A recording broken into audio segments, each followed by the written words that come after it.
Hej så alle sammen, og velkommen til den her nye Tekkit Let's Play. Vi går bare i gang. Jeg tænker, den skal hedde Tekkit YouTube. Super. Sådan der, og vi skal ikke have snyd. Hvad fanden kan man... Det kan man ikke engang trykke. Nå. Jeg tænker, det første vi skal gøre, det er at hugge noget træ. Noget finde noget jern. Vi skal lave nogle generators som det første, så vi kan få noget strøm. Vi skal have lavet en ovn, som ikke skal køre på kul. Ja, nu må den godt lige blive færdig med at læse hurtigt. Så skete der noget. Verden der til at rendere. Det lægger lige lidt til at starte med, fordi verden lige skal rendere. Hvad fanden? Sådan der. Vi gør lige sådan her. Sounds. Den skal ned på 8 eller sådan noget. Det er super det her.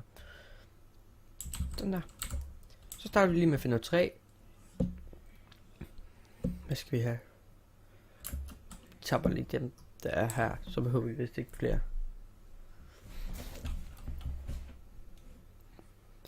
Kom så.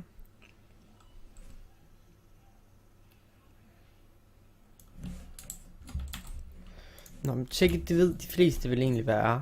Det er i hvert fald en masse modpacks, der er smækket sammen i Minecraft 1.2.5. Er jeg rimelig sikker på. Jeg kan skrive i kommentaren, hvad for nogle mods der er i selve Tekkit. Det gør jeg bare lige. Der er en masse mega fede mods, i hvert fald. Det jeg bedst kan lide ved det er faktisk det der med, du kan lave energi, så alting det ikke skal køre på kul, men du kan lave maskiner, som kan gøre det helt for dig. Det kan du ikke rigtig i Minecraft. Endnu. Nå. Lad os se, om vi kan finde noget jern. Eller i hvert fald nogle sten, så vi kan lave en, som er en hak, som er lidt bedre end den her træ ting. Eller træhakke, det ved jeg sgu ikke. Træ. Ej, for vi laver sgu bare 2. Så hvis I kan se det der EMC, det er fordi, at det er, hvor mange points. Nej, det forklarer jeg senere. Det er i hvert fald, når vi skal til at lave en kondenser og sådan noget.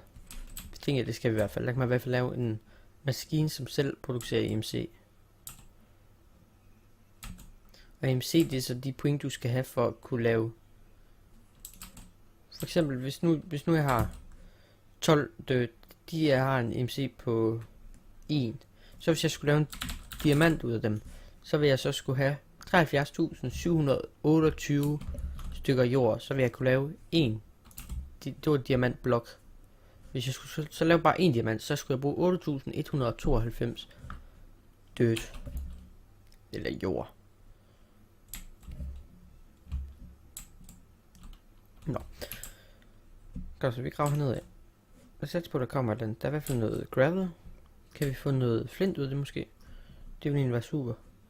Jeg mener, man skal bruge flint til, hvis man skal lave en...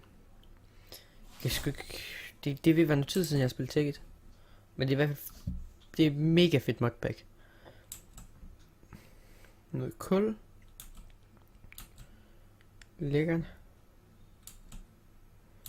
Og som sagt, den texture pack, jeg har smidt på, det er som sagt også bare pure BDcraft. Men så skal du så smide den der Tekkit texture pack add-on ting. Den skal du smide over i den normale texture pack map, og så bare smide den ind, ligesom du normalt vil gøre ind i Minecraft. Det er egentlig super nemt. Så er der Optifine på. Det er super fedt, fordi så det går ind og gør, så computeren ikke kun bruger din CPU, men også dit grafikkort. Nu må jeg altså godt snart komme noget jern. Kom nu. Jamen, hvad er det nu, man skal trykke på for at få kort frem? Der kan man lave waypoints.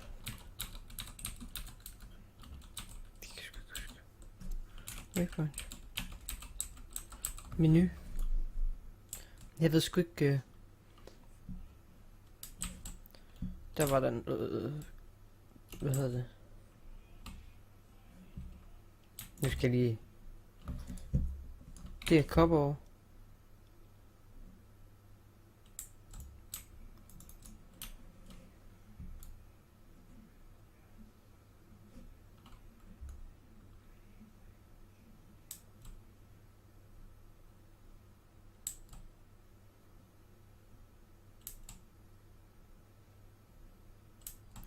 Yes, lad os se om der ikke er noget jern. Kom nu. Kommer der ikke en eller anden grotte eller andet? Det ville være fedt. Eller en cave, eller hvad fanden man kalder det. Det stinker i hvert fald. 20 sekunder. Kan man ikke gøre det her?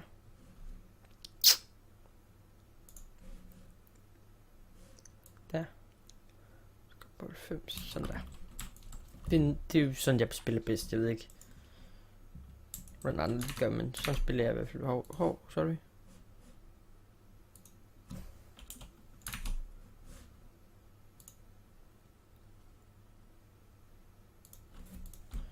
Nå. Det er i hvert fald sådan, jeg spiller bedst. Sikke en fin sten der. Nu må der godt snart komme noget. Ellers nu begynder jeg godt at blive tålmodig. Jeg ved hvad jeg vil gøre. Jeg kan se der er et eller andet. Noget sten noget derhen. Går bare derhen. Nu har jeg i hvert fald fået en stack. Omkring 2 stack sten. Eller stone. Eller cobblestone. Ja, det kan vi altid bruge.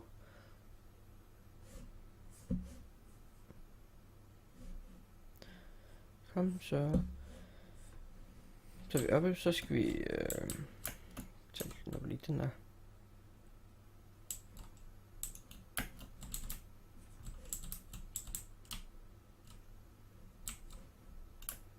Sådan.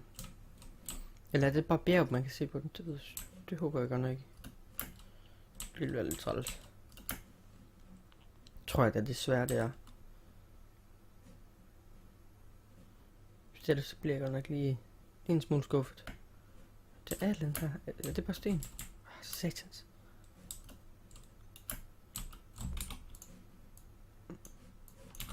Sådan der. Og render distance. Jeg har slet ikke været nede sæt på noget af det her. Det kan bare... Der. Der er noget der, men om der er jern, det ved jeg ikke. Det skal man håbe på der.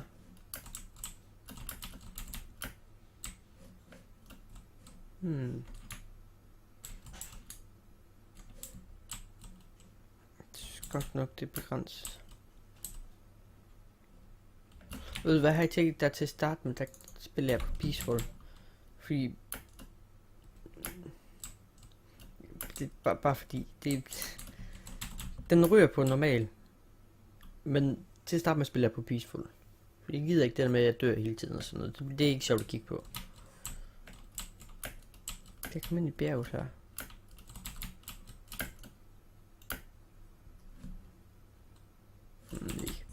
Ikke en skid. Man skal lige vente til... nej, du tror der. Man skal lige vente til, man ikke kan trykke på kontrol. Fordi hvis du trykker på kontrol nu, så zoomer den i stedet for at hvad hedder det, sprint eller løbe. Det er sådan, ja, det er lidt mærkeligt, men det er fint nok. Jeg tror faktisk ikke, der er nogen knap til det i... Ej, det skal ikke boksen der. Det må du meget gerne lige stoppe med. Der, her er der en... Nej, okay, nu er jeg ikke så glad med. Så er her. Ej, nu stopper det.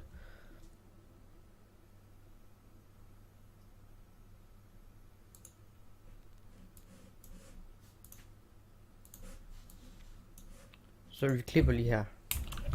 Hej, velkommen tilbage igen. Sorry, der skete lidt andet. Jeg ved sgu ikke lige, hvad der skete. Der stod out of memory. Nu spiller vi bare lige videre. Den der. Vi skal finde noget jern. Eller en grotte, hvor vi kan finde jern. Sådan set, jeg er sådan set ligeglad. Vi skal bare have noget jern.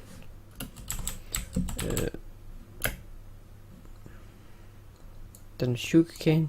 Det kan man altid bruge.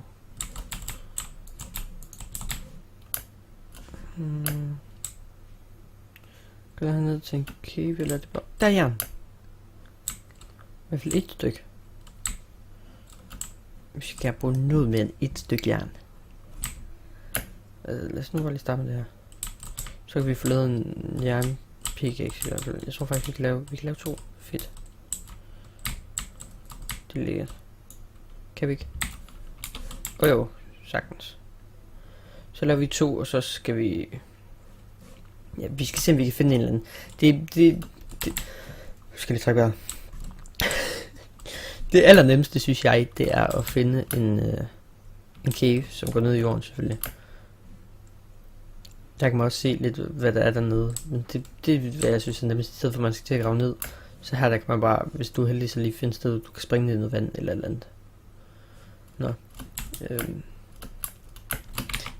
Jeg skal lige hurtigt kigge ind i controls, og så se om der, hvor står der map.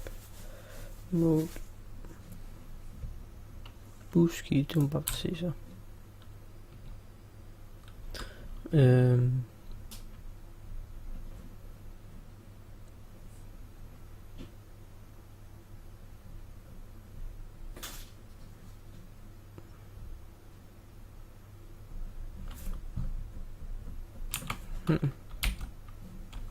Det er ikke det der. Nå. For jeg skulle nok ud af en eller anden gang.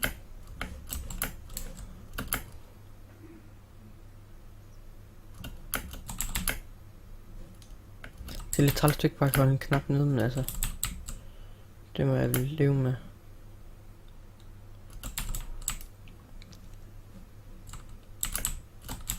Jeg har noget her. De der kæmpe. Det er fandme noget neden hul, hvis der er et hul der. Nå. Der er måske. Det vil være lækkert. Der er i hvert fald en marble. Der er i hvert fald marble her.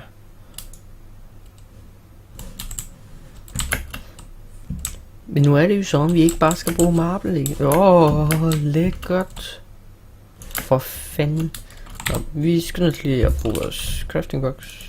Vi smider. Vi laver lige en ovn. Og vi laver sgu 2. Så de 2 der. Og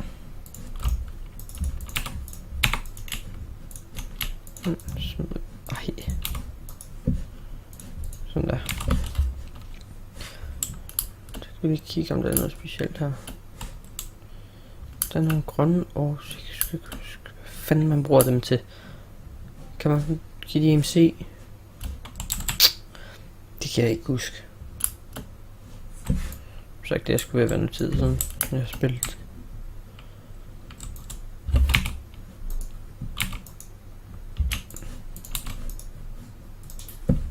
Sådan der.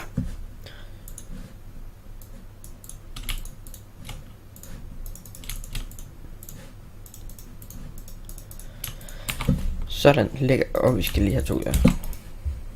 Vi laver bare lige 2, det gør vi det bare. Jeg har 2 stykker. Lækker. Tænker jeg, at vi laver et waypoint her, som hedder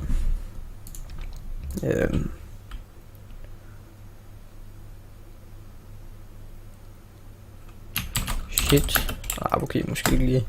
Vi skal lige tage sammen. Vi kalder den, jeg ved ikke. Størst. Så laver vi den helt. Okay, måske lige. Det ser godt, sådan der. Så skal vi nakke dem her. Hvad har de? De har fuck, hvor lækkert.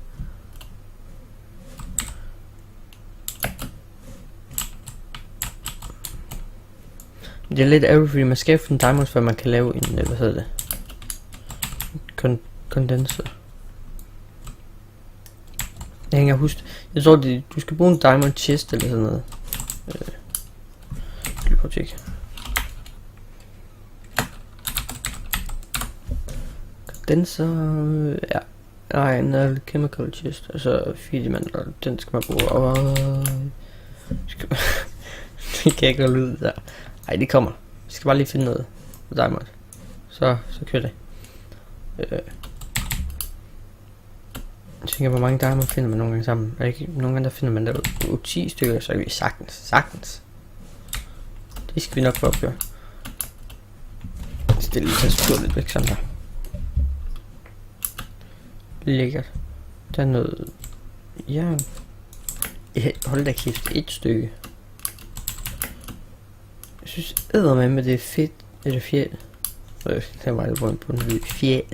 Fjæl. Nej, vi kigger lige. Hvorfor er der ikke en skid lige pludselig? Jeg synes det er dengang vi gik.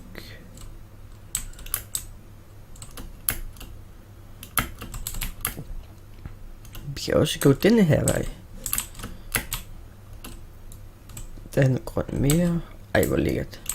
Så har jeg faktisk til, at vi kan lave 2 diamanter. Eller hvis vi havde en diamant og så en kondenser. Så kunne vi lave 2 diamanter nu.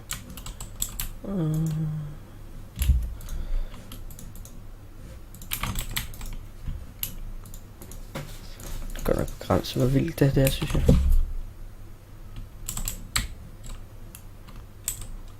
Får man ikke XP af spawners? Du skulle mærke noget. Nå.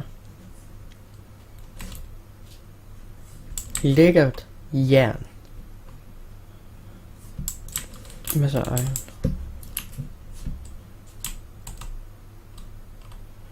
Fedt.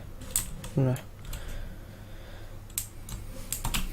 Jeg er bare bange for, at den ikke er særlig stor. Det her vi er kommet i, fordi jeg synes start det lige derovre. Så det sætter sig.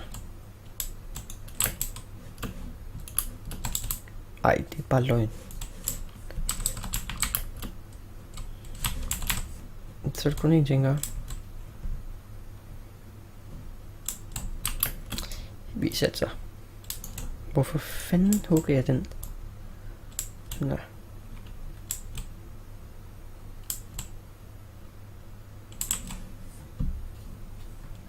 Lad os satse på, at du kan være lavet på.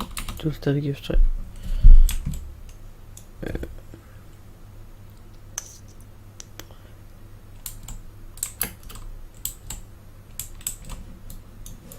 Jeg skal ikke lige... Hvordan man ser lag på det nye her? Eller på det nye, det gamle Minecraft, altså. Jeg har ondt i røven.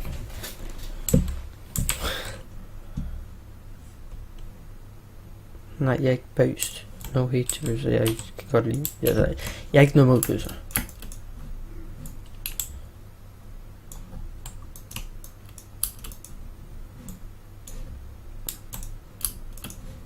Det lyder bare...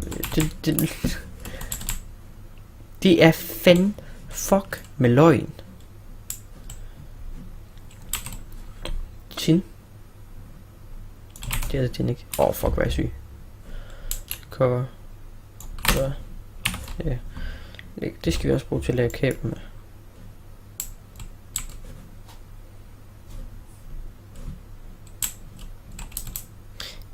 Det var det her vi ledte efter. Boys and girls. Lækkert. Og det ligger bare lige under noget checkpoint. Godt.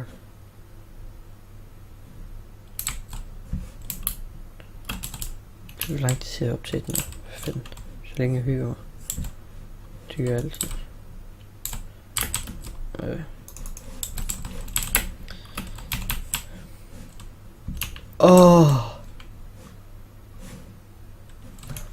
Ja tak.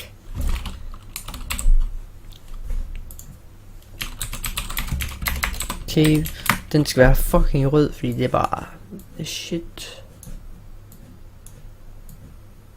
Sådan der. Hvor lækkert.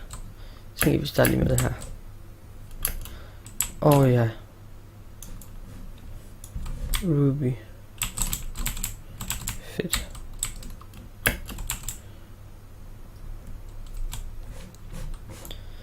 Nå, vi må hellere bare tage det der. Sorry.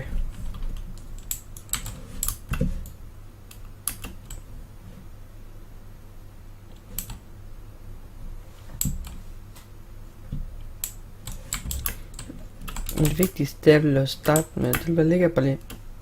Sorry. Shit, man polerer. Jeg ved ikke, hvad fanden det er for noget her. Ej. Jeg finder noget. Der er guld. Det er lækkert. Vi starter bare nedefra op. Skal vi starte et sted? Den er ruby. Den hedder Safir. Nej, det er ruby. Jeg skal ikke huske, det er Safir, det er blå eller grøn. Blå, tror jeg. Lapis. Men man kan jo slet ikke bruge lapis til noget. Den i 1.5. Det er faktisk lidt åndssvagt. Jeg synes den nye opdatering den er fed nok, fordi der er jo ingen der nogensinde. Altså nu snakker jeg om enchants, ikke? Det her det er emerald. Ja, det kan jeg godt huske. Enchants, det er jo umuligt. Altså, du kan aldrig nogensinde. Altså jeg synes det tog for lang tid og enchants til level 30, så derfor synes jeg at den nye update den er virkelig fed. Eller den nye update, den er sgu ikke ny, den har været i 1000 år. Men den der det der kom, eller det der er kommet. Ja. Fedt. Der. Nej, det er sgu ikke det. Det kan vi ikke bruge. Vi kan bruge jern. Masser af jern. Der er ikke MC, nej. Det er der på horsene. Det kan jeg huske.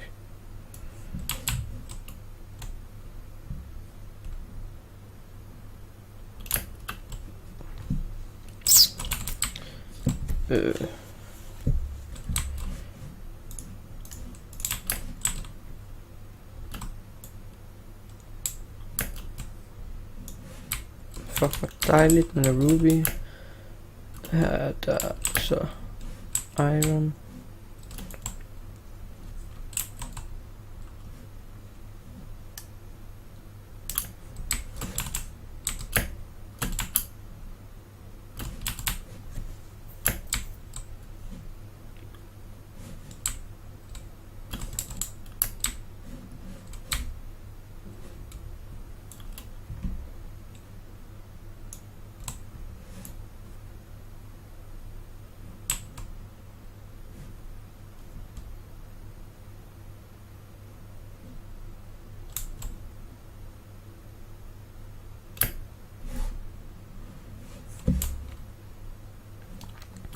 Mere jern.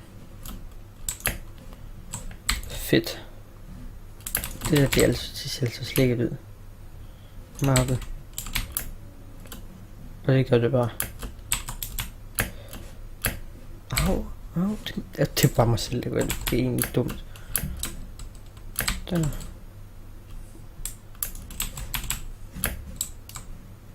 Nå. Jeg tror vi afslutter den her episode nu her. Jeg skal lige nå at have det der jern.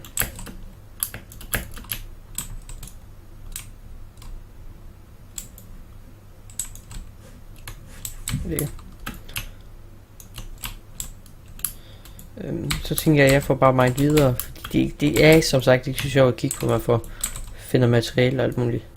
Det er sjovt bare at se, når man det er sjovt, det er fedest bare at se, når man bygger det du så har været ude at lede efter. Ej for fanden, det er lidt dumt. Det er ikke særlig sjovt at samle materiale, Don. Kæft, du har godt sagt det der.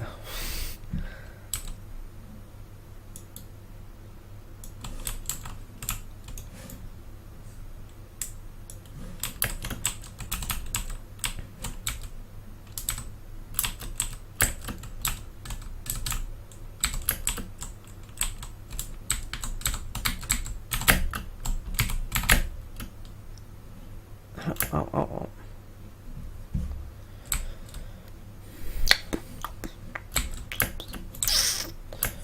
Op. Kom så. Ligger der.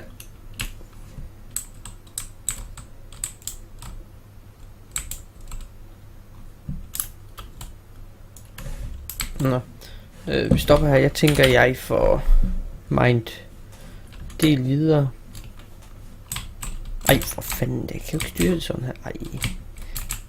Nu får man den til sådan der. Gud, fuck, det ser proof ud det her. Nå, jeg tænker, jeg får mig videre. Okay, det er fandme sygt, hvis jeg kan det her. Fuck, det kunne jeg. Ej, for fanden. Nå, jeg får mig videre. Vi ses næste gang. Tak fordi I så med. Husk at like og subscribe. For det. Hej, jeg er super ked af, at videoen den blev lille. Det er fordi jeg optager med OBS, og det kan man åbenbart ikke i Minecraft 1.2.5. Næste episode, det bliver helt anderledes. Der kommer jeg til at filme skærmen igen. Jeg filmer med Fraps nu. Det er hvad der er at sige. Jeg undskylder. Ses.